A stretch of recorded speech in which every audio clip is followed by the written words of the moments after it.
All right, put on the full armor of God. I'm joined by my friend Jack Posobiec, also a close lifetime friend of Charlie Kirk. You gave a magnificent speech at Charlie Kirk's memorial. We've also had this news from Megyn Kelly and other sources that witches were placing curses on Charlie Kirk, and he was maybe blessed by a priest. We're going to get into some of the theology, the demonology, and also is this a turning point for a Christian America, Christian nationalism?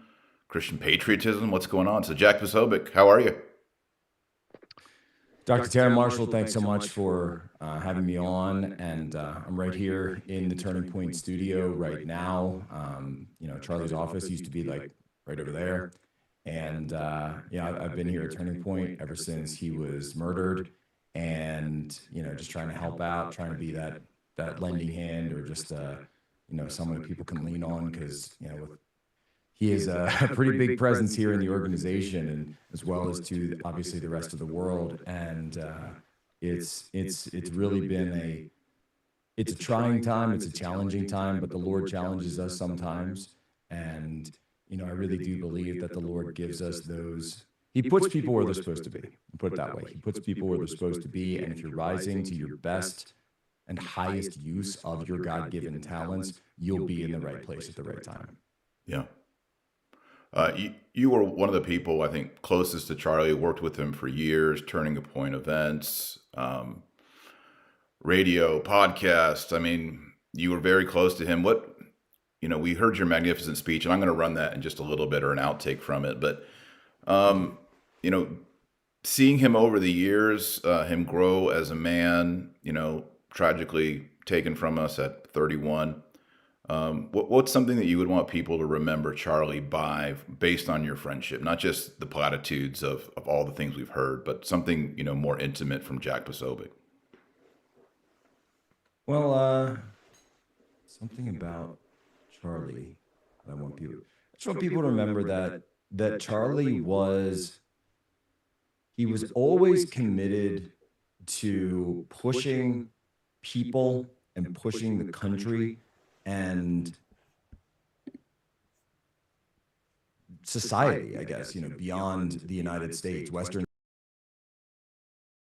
being better, be closer to God, be closer to your wife.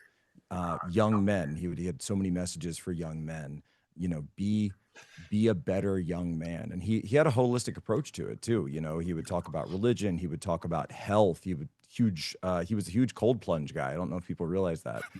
Every single morning he would do the cold plunge, workout, supplement guy. No caffeine, by the way. And I think people now know that the Starbucks cups that were, next to him at all the debates, that was not coffee. That was this tea with the two honeys, the mint tea. And, that's gone viral. But he was I think he was off caffeine for about a year, or a year or more after he died. He had some weird headache thing with it about a year before, and then he just completely gave it up. And yeah, really into health, but also into finance. So he would talk to young men, get yourself right, and then you can go and find your Erica. Then you can go and be a person who deserves an Erica, by the way. So business, health, and the spiritual side, always putting God first. And he was like that all around us. He'd come to me and he'd say, Jack, and whatever his latest health thing, which, by the way, the biohacking, the Maha stuff, I mean, he really lived that. It says, people think, oh, that was just a political calculation by Charlie. No. He was super into that. NAD, he would get into all that. He loved Huberman. I don't know if he ever did the Huberman podcast. I'm presuming he didn't drink, right? No, he didn't drink. And he's talked about that publicly. And I want to say he said he hadn't had a drink for like 4 or 5 years. And he just thought that it was, the best way to live. And, it was much healthier for him. You could be more productive. I'm coming up. So what is it? I think Monday, this Monday will actually be my 20-year sobriety. So, yeah, thanks. And so that's something that he and I used to talk about as well, where I would say, look, I don't know how much I quote unquote struggled with it. Like I didn't do AA or anything like that, even though I've given talks to some groups. But, for me, it was just, I could live my life better without it, and I could be more productive, and I could be more active and a better participant for my family if I just cut it out. And I said, you know what? Just cost benefit, it ain't there. And so that was a huge part of Charlie. It was a holistic approach. And that's really all I'm trying to get across. Yeah. And yeah, there's all these different, tangents you can go down, but it was a holistic approach.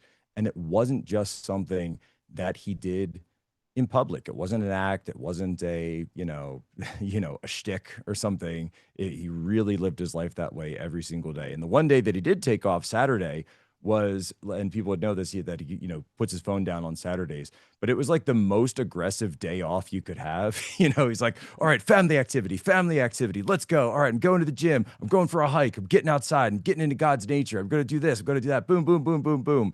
And, that's just how he lived. That's just how he was wired. That's how he was. And, I'm also going to miss, I'll say, I think one of the very first one-on-one podcasts he and I did, it was, just as it was in a studio that's like right down from here, like 2 blocks over from where I'm at right now in the building. And we just had, and you would think it's like Jack Posobiec and Charlie Kirk, these two guys, they're both conservatives, they're both Trump supporters. What's their first podcast going to be? These two guys, what are they even going to talk about? And we just had this massive throwdown about Protestantism versus Catholicism. And it was like, my producer, Angelo, who, he said, I was freaking out because it was like King Kong versus Godzilla up there. And we just had it out. And it was, I'm going to miss being the one guy who got to debate with Charlie every week about that issue, about Mariology issues in private, about papal issues, and all of that stuff, because Charlie was a guy that you could go toe to toe with, and he would have good arguments and you would come back with better arguments. And I'm really gonna miss my friend. I'm just gonna, when it comes down to it, I'm really gonna miss him. Yeah. It's one great thing about Charlie is, again, that you always go back to this idea, marketplace of ideas. But, sometimes online, you and I, we're Catholic. We're both Catholic. Everybody knows we're Catholic. And you know that because at the memorial, you like hold up your rosary. It's absolutely fantastic. But some people online are like, you guys are dividing. We needed to unite as Christians. I think we agree we need to unite, but there's also, I think, something healthy about saying, well, what do you believe about transubstantiation or the Blessed Mother? I think these things have to happen. You have to have discourse on the political level and on the religious level. And I think we're kind of at a moment I watched the whole memorial live, sat there. Wow. And it was absolutely incredible. And of course, there were things that were evangelical or things that, for me as a Catholic, I was like, well, that's that. But I think, and by the way, for the record, I'll just say this. I was like, because somebody asked me afterwards, what do you think of the music, Jack? And I was like, I appreciate it. But if something ever happens to me, I want like a fat Italian guy singing in Latin. You know what I mean? I told my wife, I said, full anything choir, happens to me, violins, maybe a pipe organ if you can get one. yes. I want like Chris Macchio just going Nessun Dorma, like Ave Maria, all of it. It's just, I don't know. I told my wife, I get same it. thing. I get it. And it's, it's different strokes. Yeah, I told my wife, I was like, look, I want solemn, pontifical, high requiem mass with black vestments and Gregorian chant. I want people, if they see it, if they come, they're like, what is going on here? But I think that's cool about Charlie. And I had spoke with Charlie about Catholicism, not to any extent that you had. You're you're close friends with him. But I think that shows that his openness and being of goodwill, and of course he's married to a Catholic. Yeah, I think that shows that it's not just politics. It's not just debating with college students. Within his friendships and his inner circles, he's willing to actually have these conversations with Catholics about Catholicism. And I think that was fruitful. And I think that kind of segues into today's discussion. And as these witches, that there's a Jezebel article that these witches were paid, hired, recruited to cast these spells. If you don't mind, Jack, I want to play again the Megyn Kelly clip. Yeah. And then I want to get your thoughts on it. So here she is. Erica and Charlie Kirk heard about these curses, and that news genuinely rattled Erica in particular. She knew Christian teaching on the subject. She loved Charlie, absolutely. And she was scared when she heard of the curses Jezebel had called up. So much so that she and Charlie contacted a friend, who I believe she said was a Catholic priest, but definitely a friend, and asked him to come over and pray with them over Charlie the night before he was murdered. She eventually worked it through, and so did Charlie. That, as she later told me, weapons will form but not prosper. That Satan and those witches have no power. Erica and Charlie Kirk. Oh, there it is. What's your thoughts on that? I mean, so that's why actually one of the last things that Charlie and I ever talked about. We just, kind of got like a group chat where it's like the guys that we do the show together. We do like the thought crime chat where it's, the sort of like four of us and then some of the producers, and we just sort of, just chat about things during the week. And he had actually sent that article in the chat, saying, what do you guys think about this, et cetera. And, we were busting his chops and laughing about it. And I'm very glad, though, by the way, that, that they had a blessing in the wake of that. And the occult is real. Demons are real. I've actually spoken to Megan about that, and she's going to be on my show later today. We're going to talk about it, where it's people are dabbling in all sorts of stuff. And then people say to me, like, oh, well, if what Megan says is true, then does that mean that that it didn't work? And it's like, well, remember, a demon's goal is to damn your immortal soul. And that's what they were trying to do. But you were never going to be able to do that to Charlie. There's no way. There's just no way. And so when you look at some of those cases, so I would compare that to the attempt. So for a demon to be able to take possession of someone or to be able to inflict suffering and pain on someone, they have to be invited in either by themselves or by others, like these witches were trying to do in this case. And I would compare that to the shooter at the Annunciation Catholic Church and School up in Minneapolis. I think it's Robert Westman was the name. And you could see, if you read the writings and the depiction of I'm looking in the mirror and a demon is looking back at me, that this was someone who was wrestling with a demon in a true sense, wrestling with the demon that had probably been brought in, it looks like, through sexual immorality and sexual degeneracy into his life. And that there were times where he was saying, I don't want to do this. And then also times where he was saying, I have to do this. And it's that sort of back and forth that actually is pretty emblematic of demonic possession.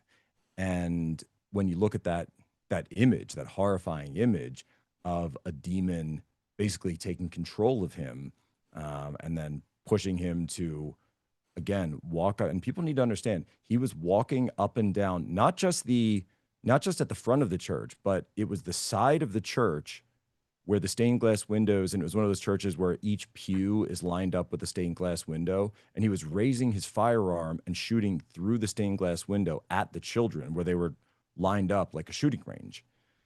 And that's just how horrifically evil it was. But of course, he couldn't actually enter the church itself, couldn't enter the sacristy. And what these witches were trying to do was corrupt Charlie's immortal soul. They couldn't do that. Yeah, but I also wonder. Thank you for saying that. I think a lot of people think, well, if Christ is real, then they wouldn't have been able to kill him. But we need to realize that that's not how it works. This is not a battle of flesh and blood. This is about souls. Yeah, it's about souls. And so obviously the question then becomes the shooter himself, Tyler Robinson, and whether or not he was operating or working with a group of people, this love triangle, love interest situation, pornography. Again, we see the sexual immorality, the pornography, animated pornography involving animals, child pornography that he was looking at that's come out, and just these completely degenerate relationships that seem to have twisted him and what exactly he was getting into, that's where I see the moral corruption as well, and the immortal soul corruption. And people would say, well, how could Erica forgive him? And it's of course, as Christians, we always hope that any soul gets saved and gets sent to heaven. So you mourn the loss of a soul every single time we lose, even if it is a soul that's committed an extreme act of evil. You can still repent and attain forgiveness. So that's what we pray for, and that's what I would hope for. Now, that doesn't, by the way, preclude the expiation of the public punishment and the public authorities' responsibility to protect the public from all of these things. And that's something that will be carried out in due course in Utah, where hopefully Utah justice will prevail. We'll see. And so these are deep issues, of course, but again, we're dealing with a situation where there's so many people that are outside the Christian sphere that watched that event and are now, and especially because the media is so secular and our politics has typically been so secular, and America has become so secular, that people are kind of confused at some of the things that they're seeing and hearing. Yeah. I pulled up the verse here. It's from Matthew's gospel. Our Lord Jesus says, "And fear ye not them that kill the body and are not able to kill the soul, but rather fear him that can destroy both soul and body in hell." So that's the message of Christianity, the early martyrs. I was on yesterday with Bishop Strickland, and we were talking about in Catholic iconography, the martyrs wear crowns, they hold palms of victory. They are the victors of the church. They are the warriors who prevailed, who went through their own passion as an echo of course, the eternal propitiation of Jesus. And so our theology expresses victory in terms of martyrdom and not failure or loss. That's exactly right. And so, to be a martyr for the faith is, of course, this is the seeds of the church, the blood of the martyrs. And that's why, and you and I actually were getting close to the Feast of All Saints here. And you and I have done so many years of podcasts talking about this, that it came about because in the early church, there were so many martyrs that every single day was becoming a martyr day, and they had to find a way to, consolidate all of it. And that's really where the Feast of All Saints came from, or All Hallows, which of course is the Catholic tradition of where All Hallows Eve comes from. And so this is all indelibly tied. By the way, I like to bring that up as well when people say, well, doesn't turn the other cheek just mean submit? Doesn't that just mean surrender to evil? Doesn't mean that, just do whatever the evildoer wants. And I said, if turn the other cheek meant submit, then why do we have martyrs at all? Right. It's ridiculous. It's patently absurd. That's not what the early church taught at all. It means stand your ground, and it means stand your ground for what you believe in. And that's what Charlie did. He stood his ground every single day, and we told him, and the security team obviously briefed him on the potential threats. Look, Charlie was not at Butler, but he was acutely aware of what happened at Butler. He was almost at that rally. I was almost at that rally. I did go to the second Butler rally. So he knew the threats, and it was his choice. And when we would ask him, Charlie, why do you still want to do these things, even knowing what could potentially happen? He said, I feel God calling me to do it. I want to do my Father's will. There you go. I want to share your speech in case people missed it. Here's an outtake. We will come to find that in the final moment, that Western civilization was saved through Charlie's sacrifice in the only way possible, by returning the people to Almighty God.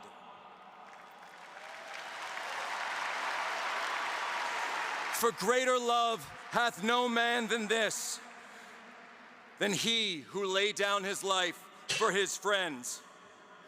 Are you ready to continue the mission? Are you ready to fight back? And are you ready to put on the full armor of God and face the evil in high places and the spiritual warfare before us? Then put on the full armor of God Do it now. Now is the time. This is the place. This is the turning point for Charlie.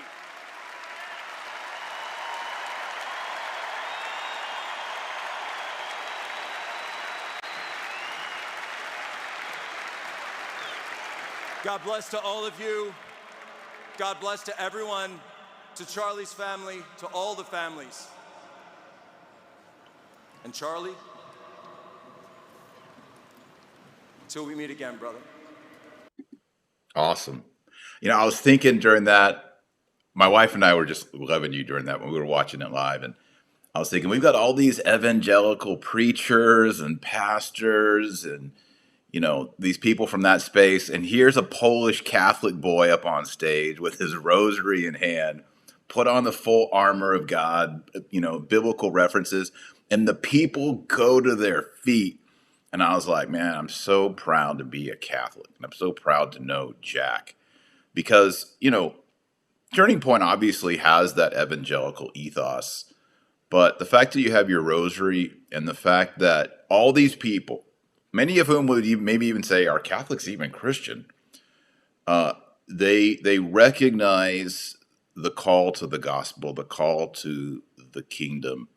And I wanted to ask you, were you surprised by their reaction to like get up on their feet? Like, Well, I mean, that is kind of what I was going for, but right. you know, I actually the thing that surprised me the most was that I think, as far as I can tell, I was the first speaker to bring up "Greater love hath no man than this," or put on the full armor of God, because there were a lot of speakers before me and pastors and people who, you know, speak, you know, professionally for, you know, and regularly about religion, whereas I'm more of a political commentator. And I was just surprised that I was the first one to have mentioned that. I said, well, if no one else is going to say it, I might as well say it. I also, there was a point earlier where I just sort of made the connection, and it struck me as I was going into that arena that you know, Charlie had always wanted to do a stadium show, and that was his big vision for Turning Point, his big dream.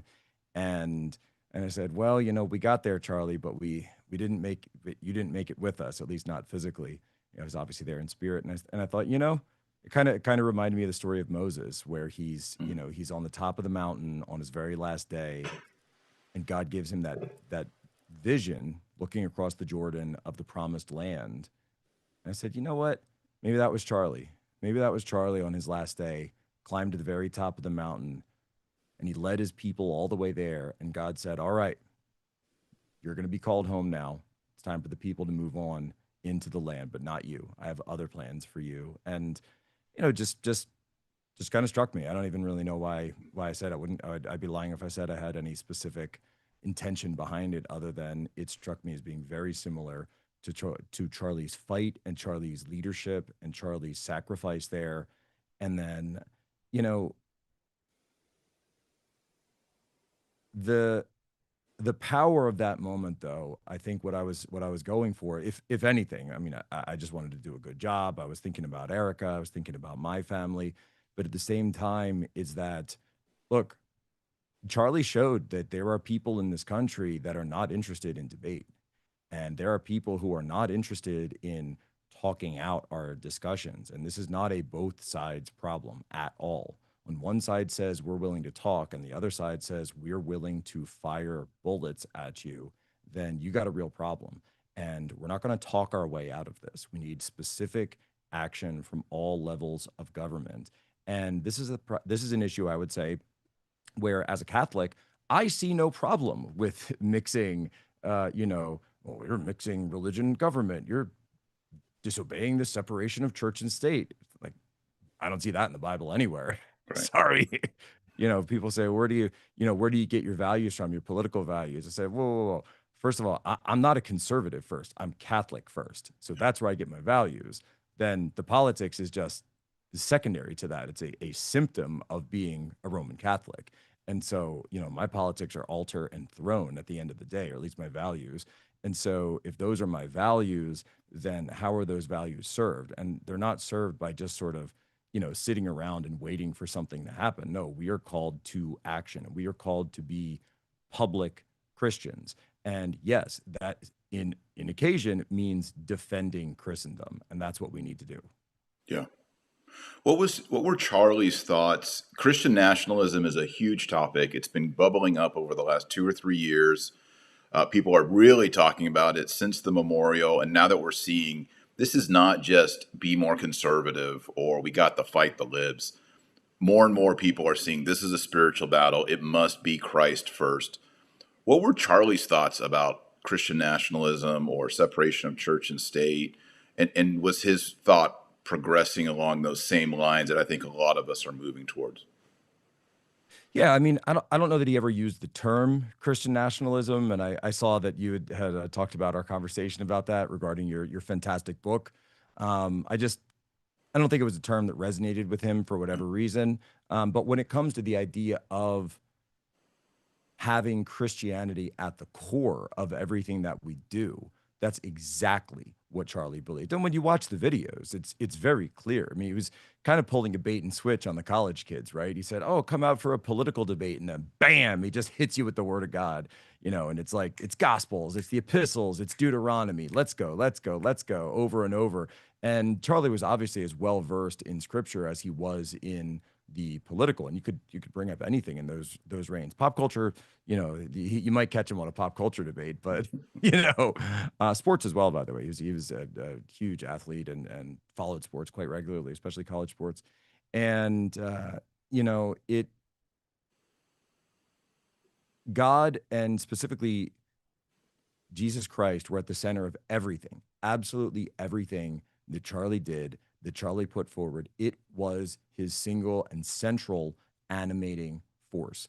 And in the same way that I just talked about it, he was a Christian first and a conservative second. And I will say, though, that it was after meeting Erica and then getting married to Erica and becoming a father that you could really see, because if you look at sort of the early turning point, the early, Big Gov sucks kind of iteration of turning point, that was almost a more of a libertarian kind of bent, like, hey, let's just get government out of our lives. And that's really where the conservative movement was in 2012. There wasn't anything, different about that. But if you look at the progression of Charlie and when you add all these life markers and these milestones, Erica coming into his life, getting married, having children, procreating, he became so much more publicly and boldly Christian in his public life. And he put this out way more than, the president of the United States. Of course, Trump isn't exactly known as a particularly churchy kind of guy.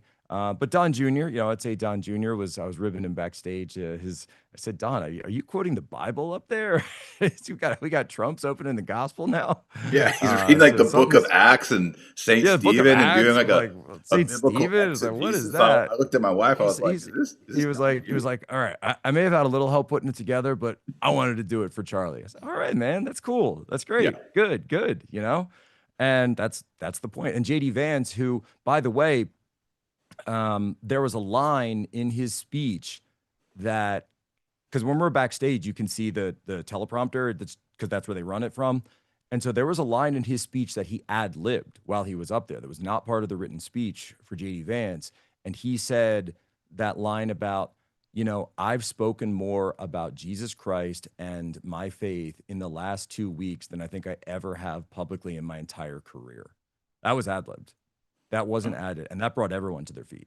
Yeah. So the people want this. And by the way, this isn't, and one of the things, that I was, because I try to analyze, that's what I do, I guess. I try to analyze, what does this mean? And I said, this is very different than sort of like the 90s religious right or like the 80s religious right, where that was much more sort of the, the school marm kind of hectoring you and the pastor's wife sort of, no. That being said, I'll give them it was more like we need prayer in school, which we do, but it was more of that, Well, I will give them credit though, because they were definitely right about marriage, and they were definitely right about the Harry Potter producing witchcraft. So to be fair, but it's the tone is different. The tone is different because you're getting, and what Charlie preached, it's a much more masculine. It's a much more masculine with the feminine as well, but it's the original Christian right. It was all feminine. It was just all feminine. Yeah. This like, nagging, this like, oh, we're going to go to the council, and the council has pushed a report that says that, the HR department is very upset with your behavior, kind of thing. Whereas it's like Christian men and Christian women in a true godly ordered fashion. We cannot do this. Men must step up and say no. And men must be the kind of men that their women are worthy of. And I keep seeing kids out there, a lot of like Gen Z and students saying, I want a Charlie, but to get a Charlie, I need to be an Erica. Or men saying, I want an Erica, but to get an Erica, I need to be a Charlie. So you have to be deserving of one another, and having that, real partnership in Christian marriage. And it's an incredible thing to see. And so I think that's where, when I went up there and I talked about Charlie, and I said, look, I couldn't think of a better way to put it. So one of the first things I said, he was my commanding officer. And, coming from the military, and if you look at Turning Point as a military unit in a fight, political fight, spiritual fight, and Charlie was the commanding officer. And it's just the best way that I could think of to say that.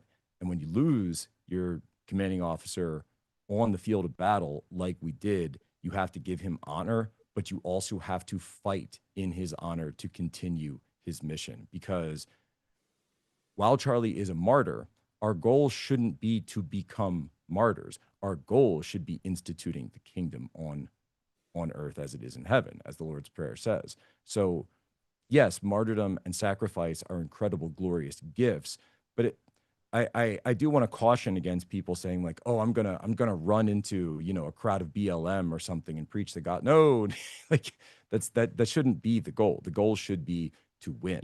And I think we need to win smartly, and I think we need to win with strategy in mind. I know you need to go, Jack, but there's one question that I have, and I think you're very qualified to answer it. And that is, do you I got a think couple more minutes. what's that? I got a couple more minutes. Okay, great. Do you think that you talked about the shift in Charlie over a 10-year period, kind of more, originally the coding was big government sucks, a little bit more of a libertarian flair. The last 3-4 years, definitely a more Christian forward-facing message. Do you think that was his experience of being married and having children? Because every man I know who gets married and has children, they become even more conservative, but they often return to the religious basis because you're looking at a baby and you're like, I'm in charge of this. Or was it more of I'll just say it, was it more of a Catholic influence, maybe through Erica, a theological deepening or a changing or a trending in that direction? Yeah, I mean, I think it's all of it put together in a sense, understanding where the country was, but then also feeling this, he loved cathedrals.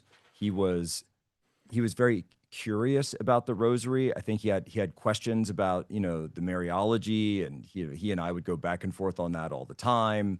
But he understood the rosary very well, and he would ask questions, and he was very interrogative. And of course, that's Charlie, right? That's how he interacts with things. There were a lot of Catholics put in Charlie's life. God put a lot of Catholics in his life, and perhaps I could be one of those people that you could think of. But I will tell you this: I don't think I've mentioned this publicly. Maybe said it once on, like, as an aside somewhere on a show. But when I'll say it here since we're talking about it. When I first met Charlie, I was working for OAN. And so I was sort of the OAN correspondent in DC. And then they would send me to Turning Point events, and I'd kind of get to know him through that and interviews, and then just seeing him around. But I wasn't working with TPUSA until about sort of like the end of 2020, early 2021. And one of those times when I first started working here, and I'm in Phoenix right now. So I flew out to Phoenix, and Charlie and I went to a Catholic church here in Phoenix, and they were having a traveling exhibit, and there was nobody else in the church at this time. It was the middle of the day, and the exhibit was on display, and it was just there in the church. And Charlie Kirk and I went in and knelt in prayer for about 45 minutes silently in the pew, and hanging on the wall right above us in the church was one of the gloves of Padre Pio. And, Charlie understood how important that was to me, and he wanted to share in that with me. And I really feel like it was in that moment, in the presence of the stigmata, that we formed that bond, that even death is never going to break. Wow. That's so beautiful. Well, thank you for your witness. Thank you for the amazing speech. We're having all these conversations about Christian nationalism and Christian patriotism and what is separation of church and state. And I think it's generally a Protestant conversation majority right now. But the cool thing about it is going back to Constantine, we have a 1700-year commentary and experience on how to do it, and what works and what doesn't work. And so this is the 1700th anniversary of the Nicene Creed is this year, I believe. Exactly.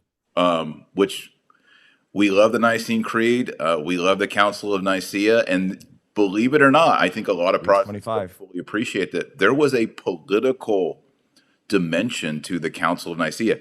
Constantine called all the bishops to Nicaea, and he paid for them. He paid their travel. He put them up because he wanted the doctrine of the divinity of Christ to be properly discussed amongst the world's bishops. That's a political reality. That's an integration and an interface of church and state in a very healthy way. And we're coming up to celebrate that. So I think we as Catholics, we have that memory, we have that tradition. And as we talk more about what is Christian nationalism, what is a Christian patriot, what is the relationship between church and state, you and also J.D. Vance stood on the stage as Catholics and reminded the country and the world that the Catholics will be, have been, and are the leaders in that discussion. So I want to thank you for that. Well, I appreciate that. And to be sure, I was more than happy to stand there with all the other Christians and everybody else of different flavors. I'm sure there were Jewish people as well. And it was just incredible to be a witness to speak the word of Christ. And I'll tell you, that crowd, they weren't cheering for the political stuff. They were cheering for Christ. They wanted to hear the spiritual, and they got it. They just got it. And I think that already is the legacy of Charlie Kirk, my friend. Yeah, beautiful. Well, here's to one day a stadium full of 60 to 100,000 people with a pontifical, traditional, high Latin mass with tons of incense and chant and bells and the full coming of the kingdom. And I think you'll be part of that, Jack. So thanks so much. Thanks for your witness. Thank you for your friendship to Charlie. Thank you for opening up, sharing some of those more intimate memories about Charlie Kirk. And where can people watch your show and be in touch with you? Sure. We're up at Human Events daily, every day. I'm actually going to be having Megyn Kelly on the show to ask her more about the this demonic situation with the witches, the prayer, the blessing, and get into that, and just and then also talk about how we have to continue the fight, and we have to continue pushing our leaders to say, look, nice words are not enough. You were put in power to be given the sword, and the public authority has the authority to wield the sword, and now is the time to wield it. 100%. Thank you. Also, people, this fight that's going on with the demonic. Jack has a great book on humans. It was a New York Times bestseller. Where can people get that? Yeah, no, if you want to hear more about these demons we're up against, thank you. It's Unhumans. We have unhumansbook.com if you want to get a signed copy, or just go over to Amazon. You can get that, get the audiobook. And that's exactly, Tucker Carlson, he read the book and he looked at me and he said, and it's not a religious book, but he looked at me and he said, Jack, why do they always kill the Christians first? Right. Every single time these godless communists get in power, why do they kill the Christians first? And he said to me, this is demonic. It's just obviously demonic. And I said, Tucker, I didn't write it as a theological book from that perspective. It's a history book. But when you look at the history, it's undeniable. It's always the Christians first. Yep. That's cool that Tucker's seeing that. That's awesome. Yeah. Awesome. All right, Jack, thanks so much. Thanks for your friendship. Thanks for all you do, for your witness. And everyone, pray your rosary every day. You saw Jack on stage holding up the beads. You got to rattle the beads, pray the rosary every day. You're not on the team. And until next time, remember our Lord Jesus Christ is you're the light of the world and the salt of the earth. So go out there and be salty. God bless, Godspeed, and thank you, Jack Posobiec. God bless. Thank you, Dr. Marshall.